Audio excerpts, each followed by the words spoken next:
wake up, but you can't move. Your chest feels heavy. There's something in the room with you. You can't scream. You can't breathe. And then you see it. A shadow. Watching. Waiting. Closer than you thought. This isn't a dream, and you're not alone. Because millions of people, across cultures, continents, and centuries, describe the exact same thing. A demon in the dark. So the question is, why do we all see the same thing when we're most vulnerable? Sleep paralysis is one of the most terrifying things a human can experience. It happens when your mind wakes up, but your body doesn't. You're conscious, aware, maybe even able to open your eyes, but you can't move, can't speak, can't scream. It usually lasts seconds, sometimes minutes, but in that frozen moment, many people see something. Not a dream, not a blur. Something with form, shape, eyes, something watching. And here's where it gets strange. From ancient Japanese monks to Canadian fishermen to modern Reddit users, everyone describes the same thing. A figure, a weight, a presence. And usually, it's hostile.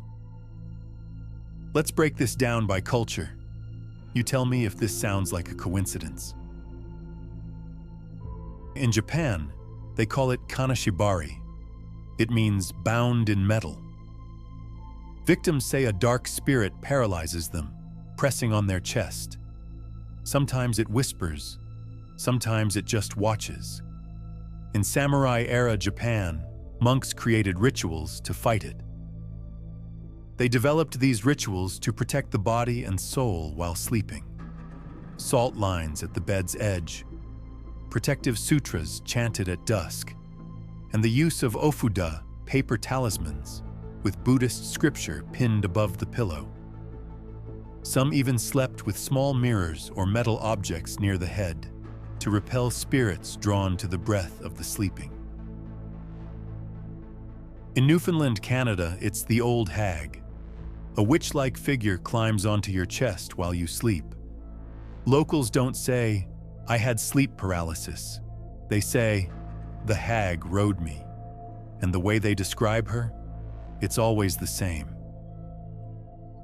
In Mexico, people say "El muerto se sube," the dead climb on you. It's seen as a restless spirit, often tied to guilt, unspoken grief, or unfinished business. The symptoms? Total paralysis, intense pressure, and the feeling of being watched by something that isn't alive. In Brazil, it's pisadeira, an old crone who waits until you fall asleep on a full stomach. She then climbs onto your chest, pins you down, and stares.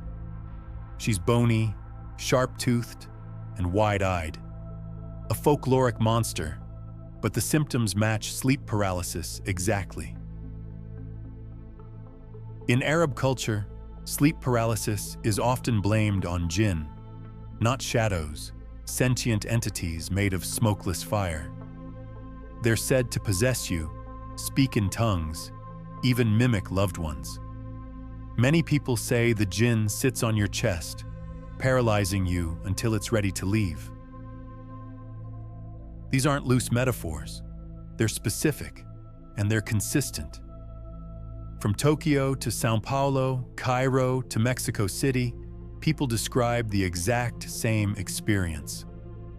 Something in the room, something you can't move from, something ancient. The only thing that changes is the name. Science does have an explanation, and it's actually pretty solid.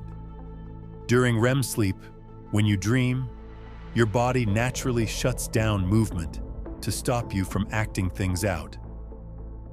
Sometimes your brain wakes up early. Your body's still paralyzed, and your dream state hasn't fully switched off. That's when the hallucinations hit. Your brain, disoriented and terrified, does what brains do best. It tries to fill in the gaps. That's why the figure is often shadowy, humanoid, silent, because your brain defaults to its most basic fear, an intruder in the dark. Some say the demon isn't the cause. It's the manifestation of trauma, anxiety, guilt. It's your subconscious screaming for help in a language made of nightmares. Carl Jung called it the shadow self, the part of you that holds fear, shame, anger. The sleep paralysis demon, that's what it looks like when it visits. But then there's the other theory.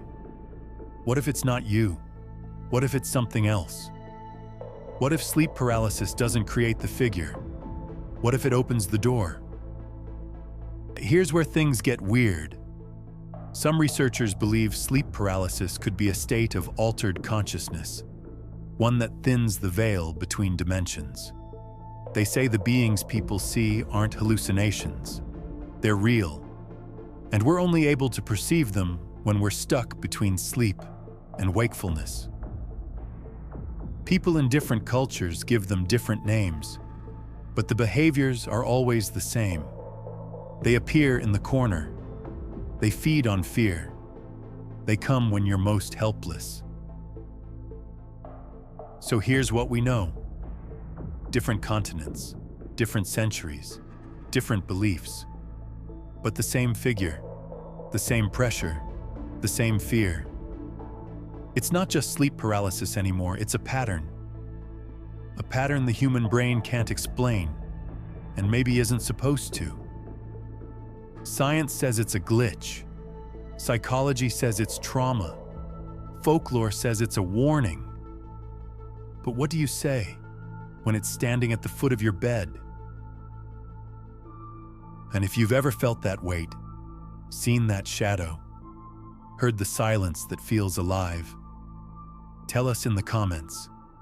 What did you see? Was it a dream or something else? Like and subscribe for more true horror, folklore, and mythology. And if it happens to you tonight, don't open your eyes.